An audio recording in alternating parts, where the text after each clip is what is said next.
Halo fans, welcome back to Ngobams. Ngobrol bareng mahasiswa season 3. Oke, perkenalkan aku Maifa Sari Diva Puspaningrum sebagai host 1. Di sini aku sama rekan saya. Perkenalkan, aku Naufal Pradika selaku host 2.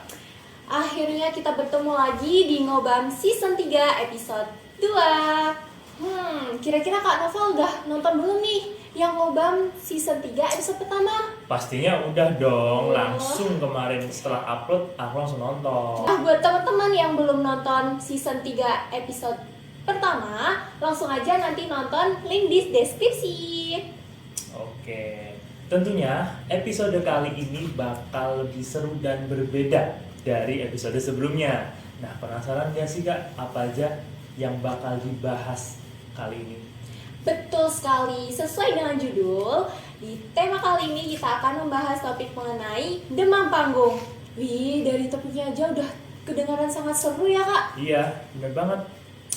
Ngomong-ngomong soal demam panggung, kita ada temen nih yang mungkin bisa sharing kepada para penonton, dan mungkin kita juga bakal dapat insight dari teman kita ini tentang demam panggung. Nah, mungkin langsung aja ya dari Benar.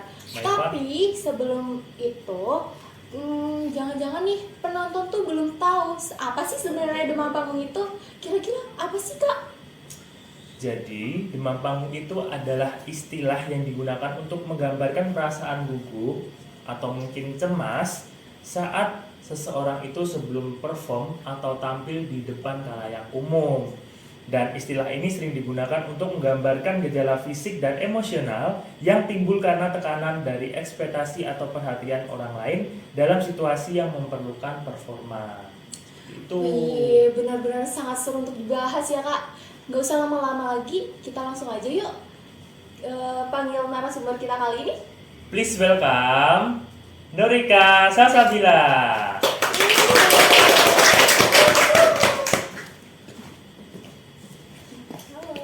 Halo. Hai. Auranya Ternyata tuh ya narasumber kita kali ini wah, sangat spesial sekali ya Kak spesial Novel ya. banget. Seorang putri apa kan Novel? Putri hijab, influencer daerah istimewa Yogyakarta. Yogyakarta. Wih, keren banget. sekali. Oke. Halo Kak Nurika, bisa perkenalan dulu namanya siapa, terus angkatan berapa? Oke, baik. Halo semuanya. Perkenalkan, aku Nurika Salsabila, mahasiswi semester 4 jurusan psikologi di Universitas Mercubuana Yogyakarta.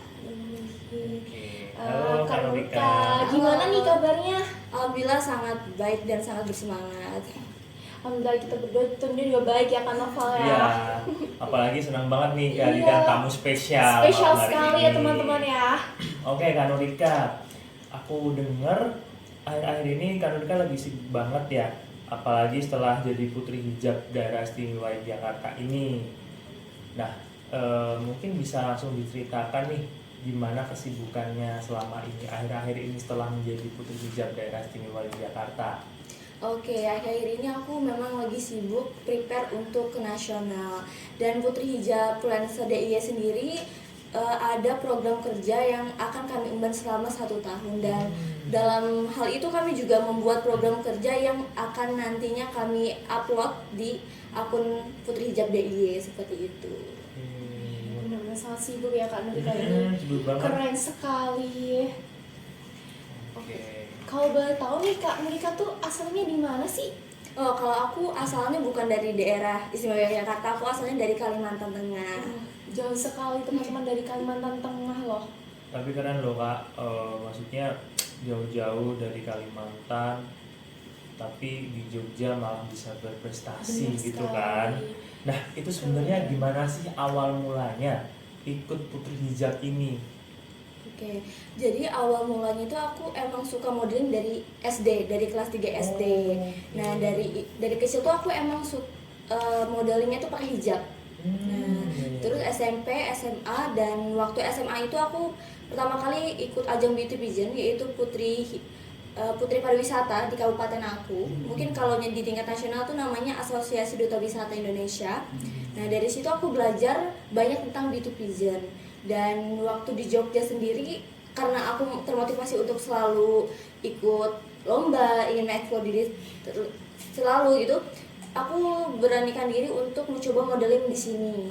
Dan ternyata di modeling di Jogja ini ternyata ada tempat wadah untuk wanita yang berhijab seperti itu. Dan dari situ aku mencoba mencari ajang beauty pageant yang memang terkhusus untuk wanita berhijab seperti itu. Oke, berarti udah dari kecil ya udah Iya. suka dengan mungkin modeling yang bisa berkesinambungan dengan pageant seperti Iya. itu ya. Tentunya nggak cuman pageant atau modeling aja, tapi bisa menginspirasi. Nah itu yang paling penting ya Kak Meva. Betul sekali. Oke. Oke, tadi udah diceritakan awal mulanya nih. Terus ngomong-ngomong Kak, hal apa aja sih yang berubah sebelum dan setelah Kak Nurika tuh mengikuti Putri Hijab Daerah Istimewa Yogyakarta ini? Oke, mungkin sebelumnya itu aku di dalam beauty pageant sendiri itu lebih ke langsung ya, ke offline gitu, dedikasinya. Nah, ketika mengenal Putri Hijab Influencer itu, aku belajar bahwa bagaimana wanita itu bisa menginspirasi melalui media sosial. Dan kita ketahui juga media sosial itu memegang penuh akan informasi yang ada di jagat maya. Oke, berarti Putri Hijab Influencer ini tentunya menginfluence ya? Iya. Tujuannya menginfluence melalui sosial media. Oke, nah itu apa aja sih Kak yang diinfluence kalau boleh tahu seputar mungkin hijab atau apa? Mungkin kamu boleh tahu apa aja yang diinfluence itu. Oke, Putri Hijab sendiri itu mereka mengambil gerakan menginspirasi, berdedikasi tetapi dengan istiqomah berhijab. Jadi bagaimana kita sebagai Putri Hijab influencer memberikan dedikasi dan inspirasi dengan tetap istiqomah berhijab. Nah, di dalam konten sendiri itu tergantung dari branding yang ingin kita sampaikan kepada pengikut kita. Jadi, tapi tetap kita menginspirasinya melalui hijab dengan istiqomah berhijabnya. Oh, berarti Masya Allah, poin pentingnya keren sekali. istiqomah berhijabnya Iya, ya kamu. benar-benar. Keren sekali. Masya Allah. Tabarakallah. Tabarakallah. Oke Kak, mungkin bisa sambil diminum. Kalau mau makan juga boleh. Udah di sini santai aja ya Kak. Iya, enjoy Oke. aja. Jadi kita enjoy aja mungkin pertanyaan-pertanyaan ya Benar. seputar selama ini kegiatan Kak Nurika ini seperti apa. Oke. Nah kira-kira Kak Meva nggak tertarik nih ikut Putri Hijab juga? Jujur ya Kak, sempet tertarik. Tapi karena dari aku tuh, aku merasa masih belum bisa untuk manage waktu saat-saat ini. Jadi aku mengurungkan niat dulu untuk bergabung di PH. Jadi Oke. gitu. Nah, kembali lagi nih Kak, ke Kak Nurika. Kenapa bisa tertarik ke dunia pageant nih? Mungkin tadi udah diceritakan dari kecil, tapi mungkin lebih spesifiknya lagi nih. Kenapa bisa tertarik ke dunia pageant? Oke, yang awalnya aku suka modeling terus ke beauty pageant gitu Nah, ya. iya itu. Nah, aku sendiri tuh suka dengan dunia perkembangan. Dan kebetulan mama aku tuh punya PAUD lembaga di kabupaten aku yang ada dan ada sudah sekitar 21 tahun. Dan itu layanannya dari penitipan anak sampai ke TK. Nah, dari situ aku suka banget ngelihat perkembangan anak. Nah, dari situ aku mulai membuka bahwa perkembangan itu nggak cuma dari anak, tapi juga ketika kita memberikan impact ke masyarakat lebih luas. Nah, menurut aku juga kalau kita mengikuti ajang beauty pageant itu tuh impactnya lebih besar ke masyarakat dan regional daerah yang kita ikuti itu. Oke, baik. Poin intinya adalah memberikan impact ke masyarakat Benar. luas gitu ya. Oke, Kak Nurika tadi udah kita ngobrol-ngobrol soal pageant nih. Pastinya kita juga harus percaya diri kan. Nah, terus gimana menurut Kak Nurika, gimana improve kepercayaan diri menurut Kak Nurika? Oke, menurut aku sendiri itu kepercayaan diri itu tumbuh ketika kita udah tahu atau kenal diri kita tuh gimana gitu. Nah, ketika kita mengikuti ajang atau mengikuti perlombaan, pasti yang diperlukan paling utama itu adalah rasa percaya diri. Nah, ketika kita mengeluarkan percaya diri kita, insya Allah itu semua akan berjalan dengan lancar. Nah, Caranya untuk mencapai percaya diri itu yang pertama tadi mengenal diri kita terlebih dahulu. Yang kedua, kita tahu potensi apa yang akan kita sampaikan ke masyarakat lebih luas. Dan yang ketiga, kita harus tahu kekurangan dan kelebihan kita.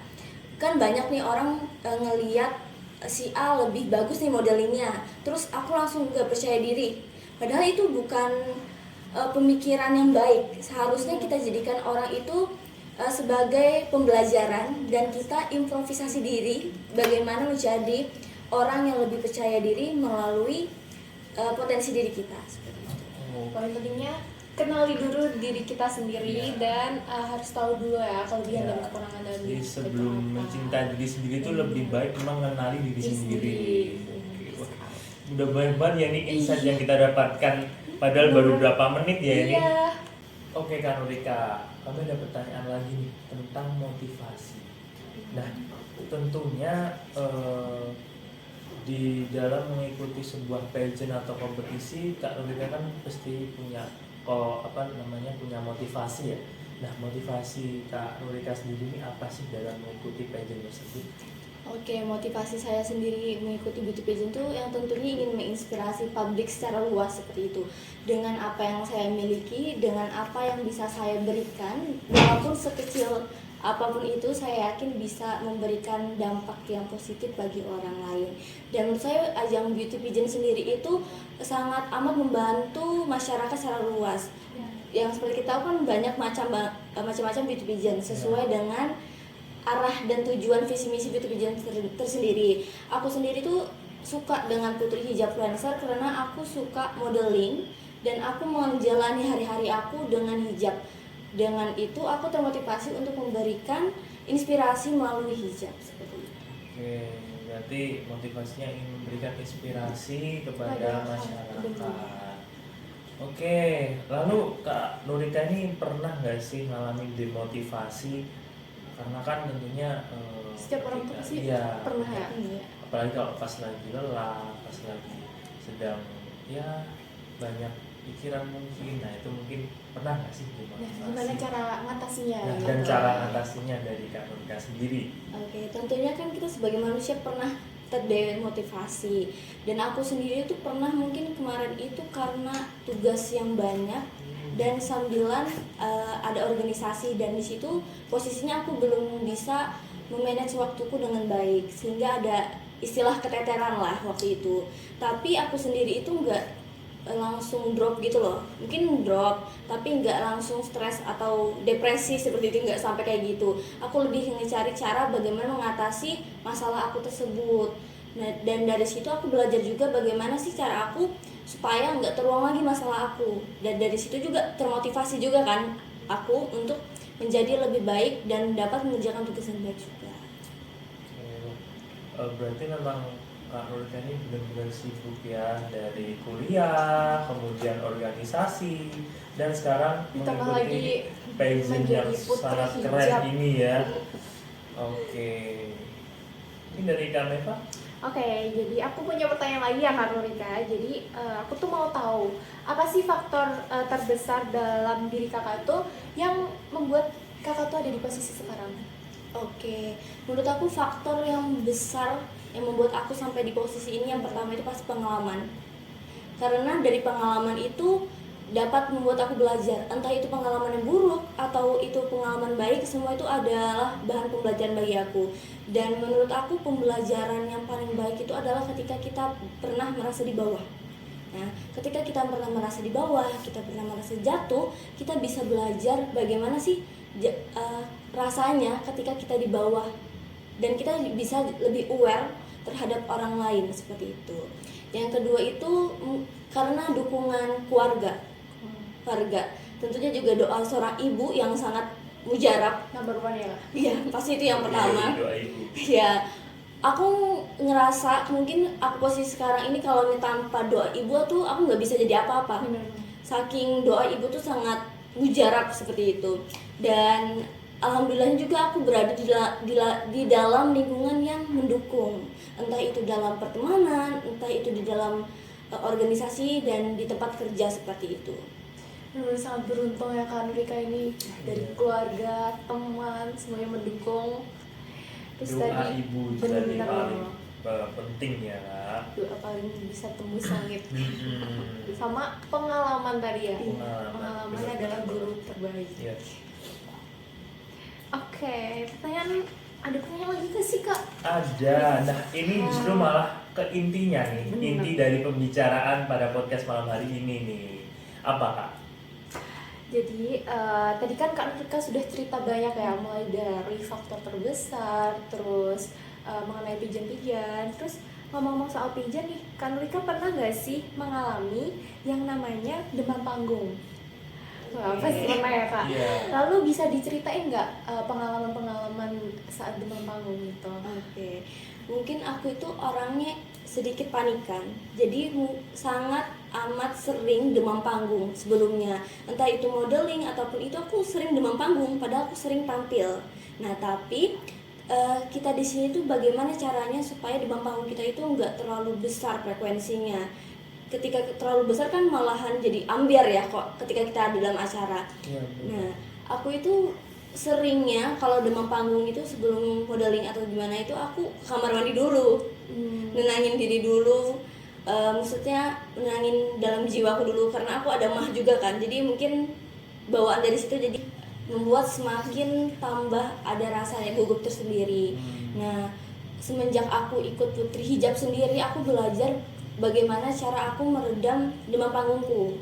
Nah sebelum itu aku banyak sih pengalaman demam panggung, dan aku tuh tipe yang suka cerita, entah itu sama orang tua, sama teman kalau aku tuh lagi panik. Dan mereka tuh alhamdulillah selalu menenangkan, dan ketika maju udah mulai turun lah demam panggungnya seperti itu. Nah dari Putri Hijab sendiri aku belajar bagaimana caranya untuk menetralkan demam panggung. Yang pertama itu kita ikhlas. Ketika kita melakukannya dengan ikhlas, hati kita tenang, pasti demam panggung tuh insya Allah hilang seperti itu. Terus mungkin ini lebih ke secara umum ya. Secara umum tuh ketika kita ikut perlombaan itu kita hadir 1 jam atau beberapa jam sebelum acara. Kenapa gitu? Kita bisa nenangin diri dulu, kita bisa lihat panggung, kita bisa belajar di situ. Nah kalau kita mepet-mepet, kan mepet juga nih sama acara, otomatis demam panggungnya itu semakin tinggi. Dan yang kedua itu adalah persiapan. Semua demam panggung itu disebabkan karena stigma kita yang menganggap kita tuh belum siap. Nah oleh sebab itu sebelum acara tuh persiapkan sebaik mungkin dulu. Entah itu hasilnya tidak maksimal Atau nggak sesuai ekspektasi? ya itu bagian pembelajaran aja. Yang penting kita berusaha dulu dan melakukan yang terbaik seperti itu. Oke, mungkin apa sih biasanya yang dirasain kalau pas demam panggung gitu? Mungkin keringat dingin, terus jantung berdebar atau apa gitu kan? Oke, demam panggung sendiri kan reaksi normal ya, alami setiap orang. Nah kalau aku sendiri itu enggak yang kayak keringat itu enggak, lebih kayak deg-degan. Nah makanya kan kalau deg-degan tuh kan gak enak ya kalau nafas ya. Jadi biasanya tuh aku minggir dulu, aku ngambil nafas dulu, ngatur pernafasan supaya lebih tenang. Dan yang penting itu ngasih afirmasi positif ke diri sendiri kalau aku tuh bisa, aku tuh mampu. Dan dari afirmasi itu mulai tenang. Ngomong-ngomong soal pigeon nih, aku mau tahu dulu dong pengalaman Kak Noval. Dia tuh kebetulan sebagai Dimas Sleman loh teman-teman.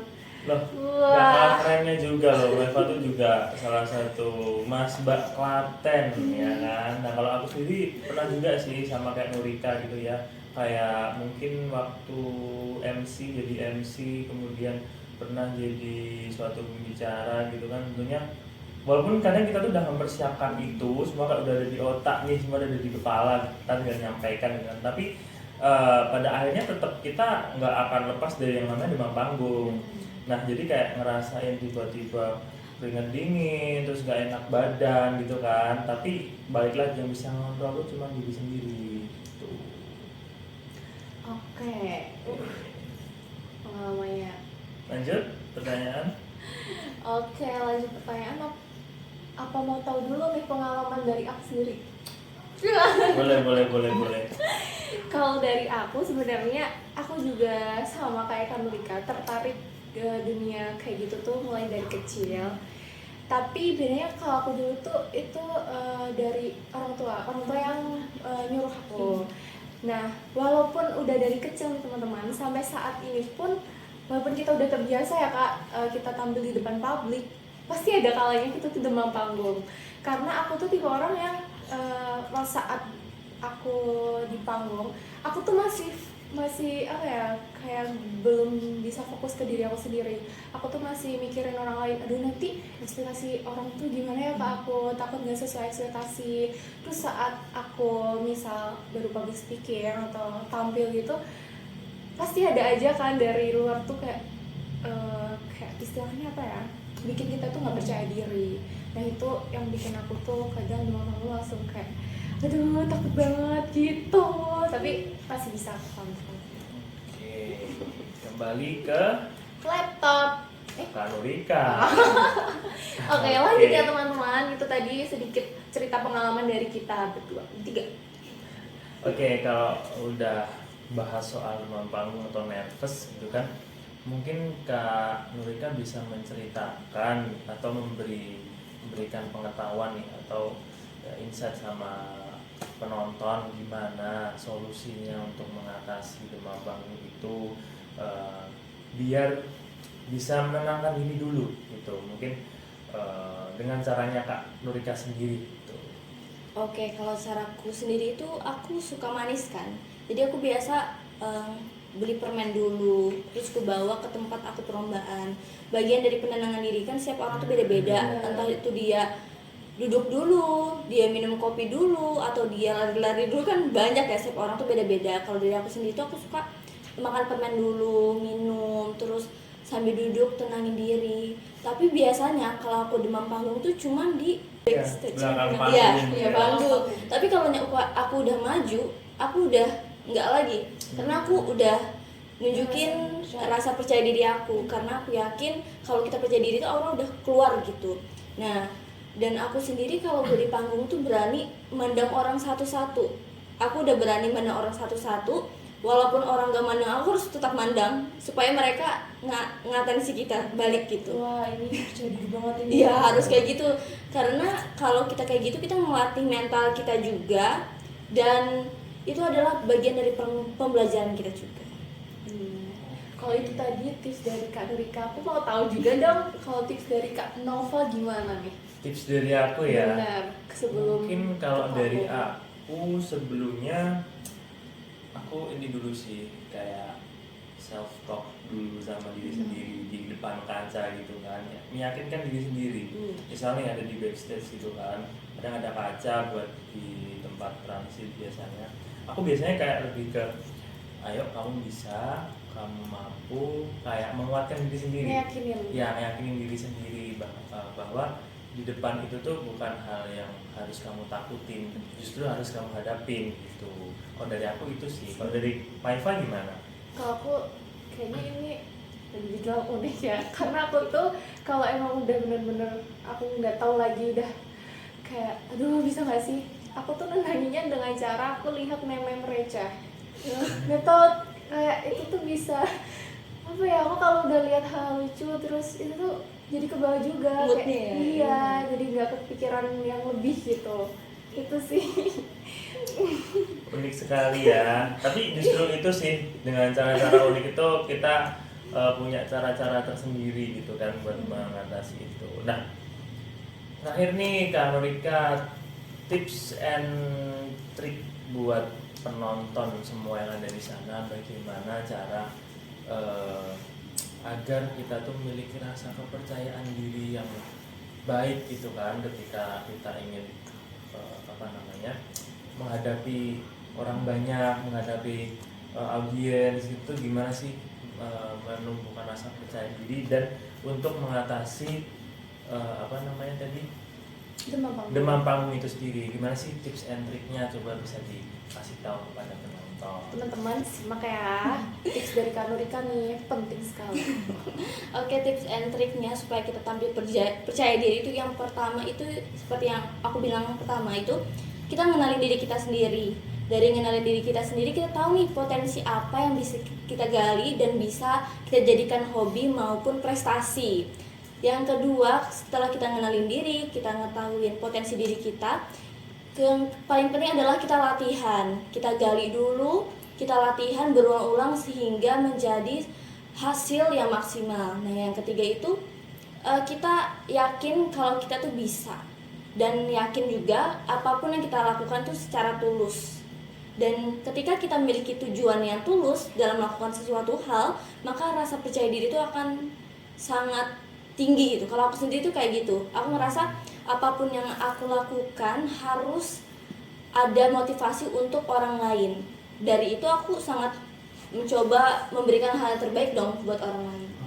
Oke, wow, intinya bahwa kita itu harus mengenali diri sendiri dulu. Iya, emang paling penting sih. Ya, sebelum kita memberikan feedback kepada orang lain, tentunya kita juga harus menumbuhkan kepercayaan diri dulu pada dalam diri kita sendiri, gitu kan. Oke, wah banyak banget ilmu yang bisa kita ambil, banyak banget pengetahuan baru, sharing-sharing ya kan. Iya, kita dengar pengalaman dari Iya, Kak Nurika juga. bermanfaat sekali apa yang telah diomongkan ya dari Kak Nurika ini, kita bisa terinspirasi juga. Nah, dengar nih kemarin habis maju ke tingkat nasional ya di Putri Hijab Influencer Nasional. Iya, benar banget. Iya, mungkin ada yang mau diucapkan satu patah dua patah kata. Oke, aku ngucapin terima kasih banyak dari kampus Universitas Mercu Buana Yogyakarta yang dari awal aku audisi di regional Jogja sangat mendukung aku, memberikan doa, supportnya sangat luar biasa bagi aku. Dan yang kedua, aku ngucapin terima kasih banyak kepada himpunan yang menjadi tempat pertama, wadah pertama bagi aku kuliah di sini, dan organisasi pertama yang aku ikutin yang membuat aku belajar banyak hal, dan sampai saat ini aku bisa mengikuti kegiatan eksternal dengan baik. Dan tak lupa aku ucapkan terima kasih kepada teman-teman yang selalu support dan juga doa dari kedua orang tua aku. Oke, tepuk tangannya dong buat Kak Nurika. Wah, terima kasih ya Kak Nurika udah mau Cerita. kami undang di podcast kami. Tentunya ini bakal memberikan Manfaat. impact positif juga ke penonton gitu ya. Oke, Nggak mungkin- kerasa ya Kak, kita tuh ngobrol udah selama ini loh. Nah ini yang teman-teman ya tadi masih suka nervous atau demam panggung, bisa ikutin tips-tips dari Kak Nurika tadi. Oke, nah mungkin sebelum kita tutup, kita ada kenang-kenangan nih Bener. buat Kak Nurika. Kenang-kenangan apa ya Kak? Coba dulu. Jadi ini ada Sedikit bingkisan. bingkisan dari himpunan psikologi Iya. untuk Kak Nurika. Apa judulnya? Apa nih? Ngobam. Ngobrol bareng. Mahasiswa. Ini bisa diterima Kak Nurika. Oke, terima kasih Oke, banyak. mohon maaf ya Kak. Jadi jangan dilihat bentuknya, tapi keikhlasan hati kami kembalikan Kak Nurika, dan ini adalah apresiasi juga untuk Kak Iya, Nurika. ini sangat luar biasa sih bagi aku. Walaupun gak dikasih juga, ini merupakan wadah yang baik banget bagi mahasiswa. Oke, karena mungkin sudah cukup podcast episode berapa ini? Episode Season 3 episode season 3 2. episode 2 mungkin kami cukupkan ya, karena sudah banyak banget ilmu yang telah kita dapatkan tadi. Terima kasih sekali lagi kepada Kak Nurika atas kesediaannya untuk menjadi narasumber kami. Benar-benar Kak Nurika ini keren banget, menginspirasi banget, dan semoga kita kedepannya bisa bekerjasama lagi gitu kan. Oke, mohon maaf kalau dari kami ada banyak kesalahan tutur kata maupun cara pengucapan, dan mohon maaf sebesar-besarnya. Dan terima kasih buat penonton udah mau setia nonton Ngobam season 3 episode 2. Dan terima kasih untuk semuanya. See you di Ngobam selanjutnya. Bye bye. Dadah.